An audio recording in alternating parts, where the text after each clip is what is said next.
It's now time to bring in the second segment of our interview for today. Now, the World Bank has again noted that Nigeria's economy under President Muhammadu Buhari's administration is much worse than 10 years ago. The global financial institution, in its global outlook for this year, maintains that the hike in food prices in the country has amplified the negative impact of increased poverty on economic growth, noting that nearly 110 million people in countries like Nigeria, the Democratic Republic of Congo, Ethiopia, and South Sudan had been in situations characterized by food prices and hike in the crisis level.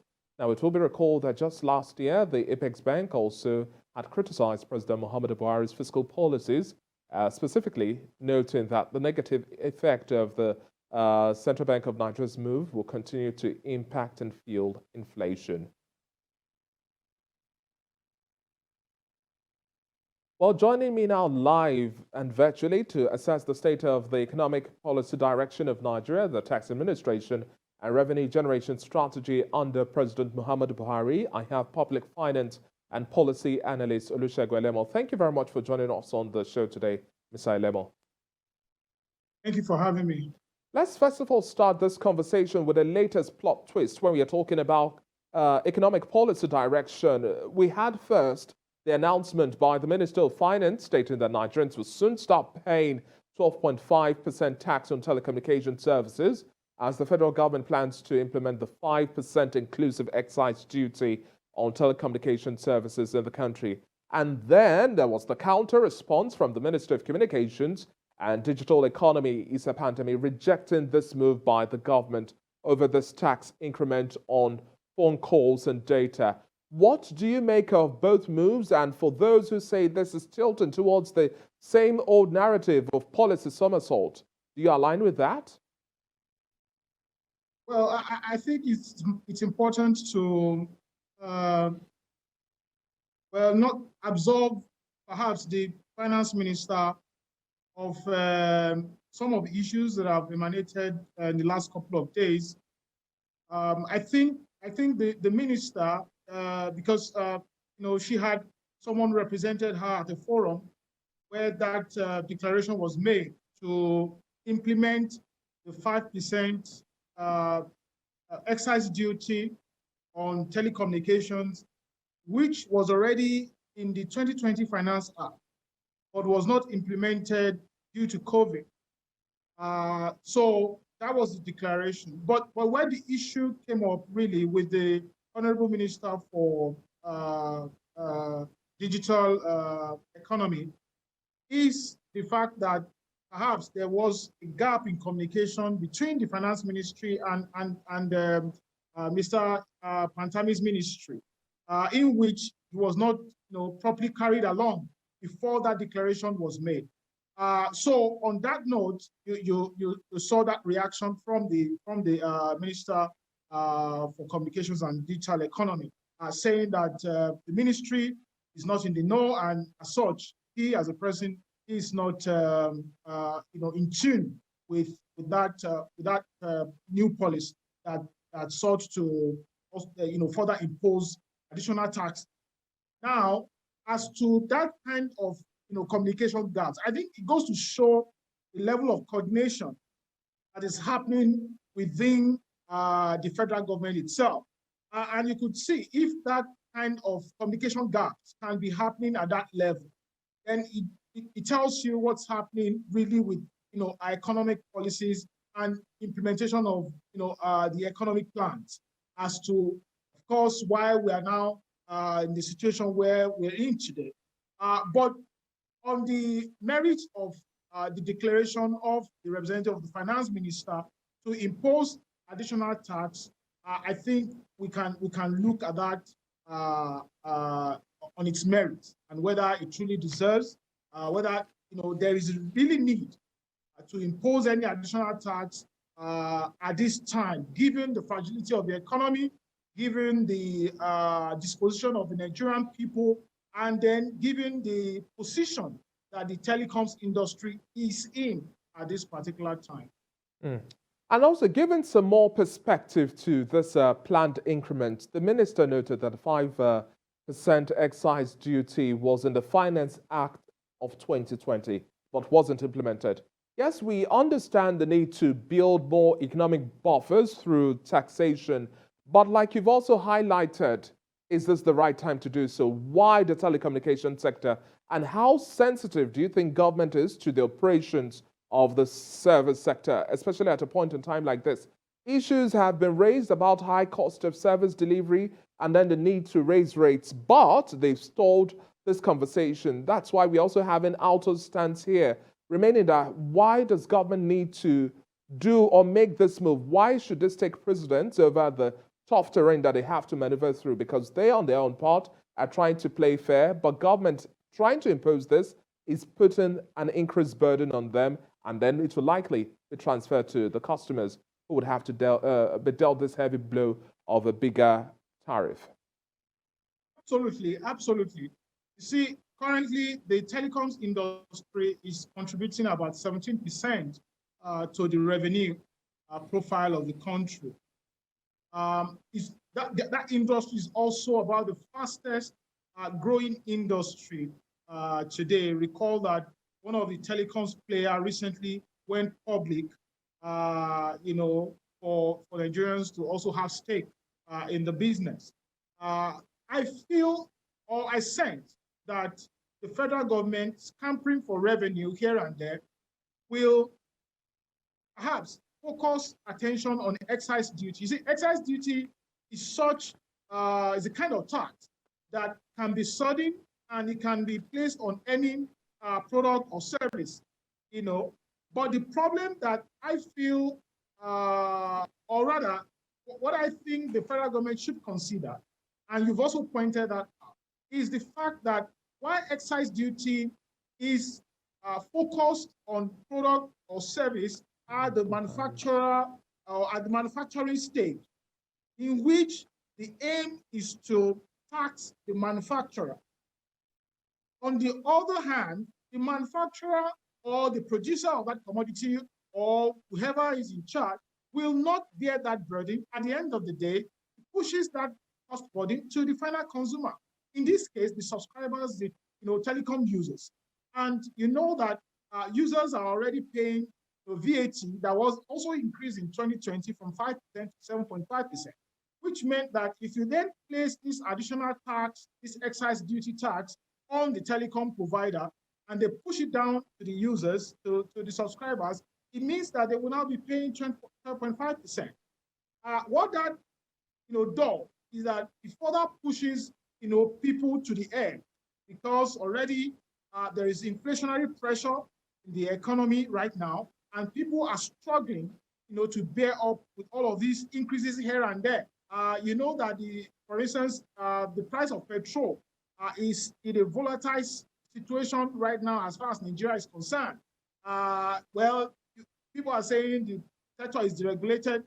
The government is saying it's not deregulated yet, but there is no unifying prices. As such, those fluctuations, those price fluctuations, as pushing price of commodities, price of goods, price of services up here and there. So if you then, again, burden telecom users with this additional tax, it will further erode their income. And I don't think that is healthy for the economy.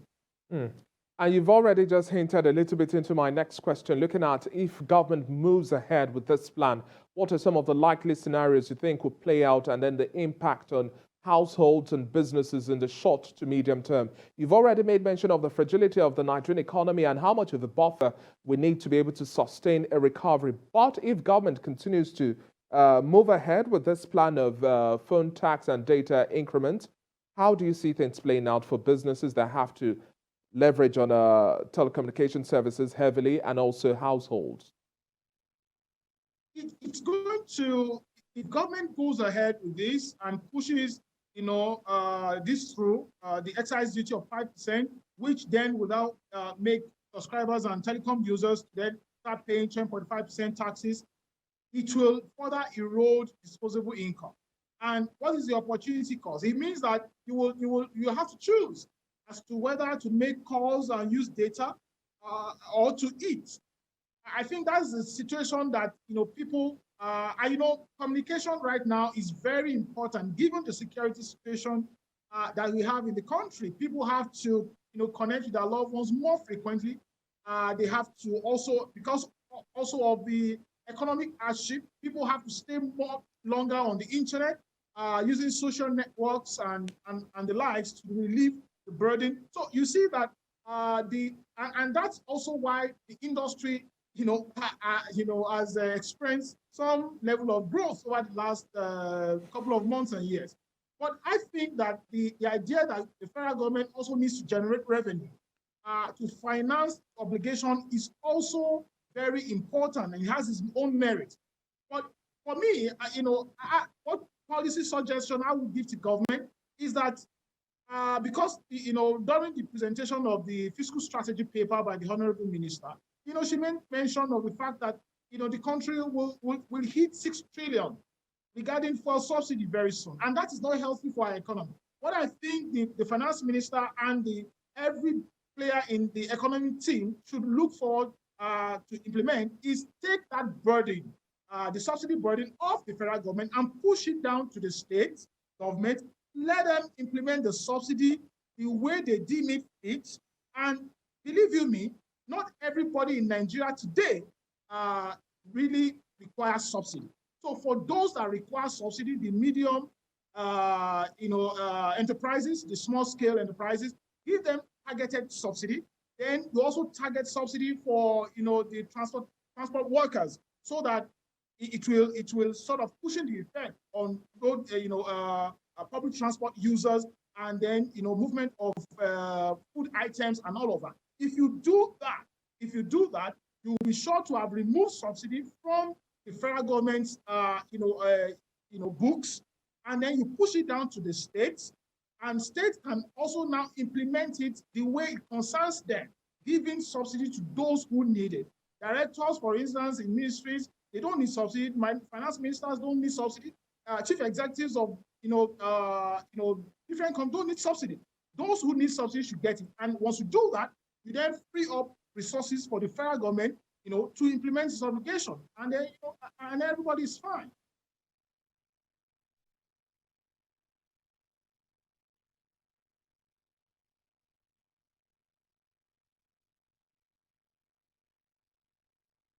Okay, Mr. Elemo, now moving on to my next question, really at this point in time, to justify any tax increment on the services sector, be it telecommunication and others, we need to have better service delivery first, and then tangible infrastructure development come through. There have been complaints, now coming back to the telecom sector, there have been complaints of poor service delivery, poor network, in the past few weeks, from data to phone call quality. How do we have more engagement with bodies like the FCCPC, Alton, the NCC, to push the bar for better service delivery at the end of the day, before we now start having conversations around increment or the burden of taxes on Nigerians? Yes, the tax base is low, but before we ask for more, we should give the people more, wouldn't you say? Absolutely, absolutely. You see, the death of infrastructure in the country today is affecting, virtually all sectors of the economy, including the telecom industry. So no industry is insulated from the infrastructure deficit that we have in the country today. What I think NCC and Alton should also focus on is also scaling up the telecoms infrastructure such that the people can have better services. For instance, today you still have dropped calls when you make calls. I mean, in some other environments, you don't experience such again because of upscale of infrastructure. Today, again, you see data connections, data uses is also a burden for users today. Penetration. Data penetration is still an issue. There are some environments you go to today, you still cannot, use data on your mobile devices. And I think that was also some of the issues with which the National Assembly threw up during, considerations of the electoral law.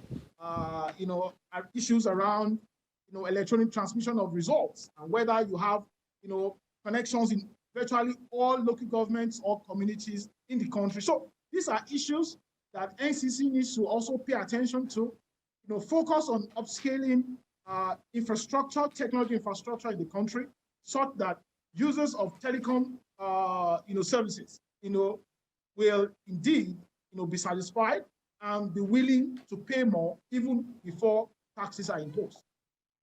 Okay, now wrapping up our conversation really at this point in time as well, we are looking at our analysis overall for the second half of the year. What's your projection for the telecom industry, the performance we should expect the second half of the year, and also conversations around supporting 5G connectivity and then how this would also open up the sector and overall business environment for Nigeria?